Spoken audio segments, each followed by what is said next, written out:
Secondo l'antropologia, il culto dei morti rappresenta il vero spartiacque che separa la specie umana da tutte le altre specie animali del pianeta. Che ci si professi religiosi o meno, i cimiteri sono luoghi liminari, o per alcuni non luoghi, che stimolano la riflessione e l'insorgenza di domande esistenziali complesse su noi stessi. Nonostante gli aspetti filosofici, sono anche spazio di confronto politico e sociale. Basta ricordare l'editto napoleonico di Saint-Cloud, 1804, che impose di seppellire i morti al di fuori delle mura cittadine per ragioni sanitarie e regolamentò la produzione delle lapidi cercando di standardizzarla per motivi democratici.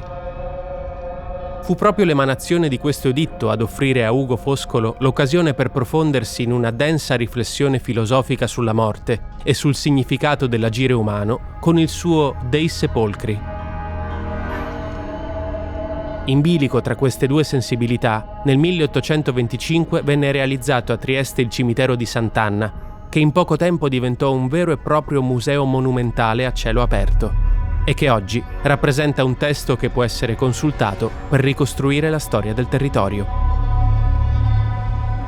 Ma facendo un balzo indietro, veniamo catapultati in un'epoca in cui i cimiteri sono parte integrante della quotidianità, principalmente per questioni di prossimità, quando la morte non veniva nascosta o allontanata, della vita di tutti i giorni. Ma non per questo faceva meno paura. 6 e 700 furono dei secoli piuttosto movimentati. Cambiamenti epocali sconvolsero l'intero continente, quando grandi movimenti politico-culturali si svilupparono partendo dalle grandi capitali europee, diramandosi fino ai confini degli imperi.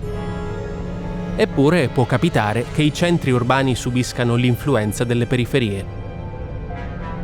Questo è ciò che infatti accadde nell'Europa centro-orientale nel XVIII secolo, a causa di un cortocircuito burocratico dovuto alla pretesa di controllo assoluto del potere asburgico, quando la razionalità illuministica incontrò il folklore dell'Europa orientale, nacquero i vampiri. Fino dalla sua prima apparizione nei romanzi gotici, il vampiro non visitò mai i grandi centri cittadini. Per questo motivo non c'è traccia di queste figure nella cronaca o nelle leggende di città come Trieste. Al contrario, è molto presente nelle zone circostanti.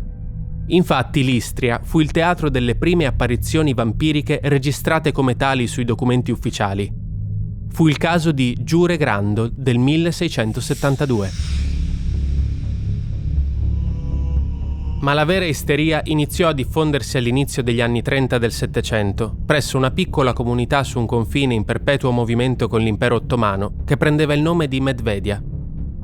A detta degli abitanti, successero fatti strani, che sfociarono immancabilmente nel dissotterramento di un cadavere e nella sua profanazione. Storicamente il tema iniziò ad essere di dominio pubblico verso la fine del 1700, con il trattato di teologia Dissertazione sopra i vampiri dell'arcivescovo di Trani, Giuseppe D'Avanzati. Nel suo rapporto si dava comunicazione della pratica che si diffuse nelle campagne della Moravia negli anni 30 dello stesso secolo, in cui le tombe venivano continuamente profanate, i cuori trafitti da paletti e le teste tagliate a tutti i cadaveri sospettati di essere vampiri. Questo divenne ben presto un problema politico, tanto che la sovrana Maria Teresa d'Austria fu costretta ad intervenire mandando i suoi emissari ufficiali.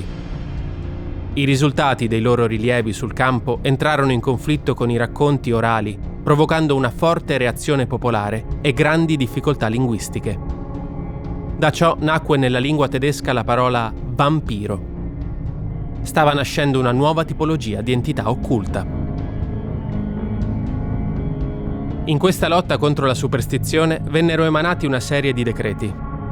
La patente sui sortilegi del luglio del 1753, il rescritto sui vampiri del 1 marzo del 1755 e il rescritto sulla superstizione e la magia del 6 agosto del 1756. Sulla neonata stampa europea si diffuse il sensazionalismo e l'epoca dei lumi instaurò la cosiddetta civiltà della conversazione.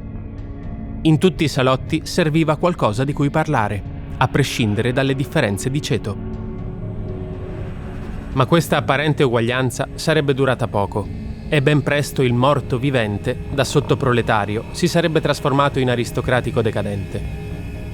I primi vampiri, adattandosi progressivamente su figure folcloristiche precedenti, con il tempo andarono affinando le proprie caratteristiche e la propria identità, sfociando nella redazione del primo romanzo, Il vampiro, di John William Polidori, nel 1819.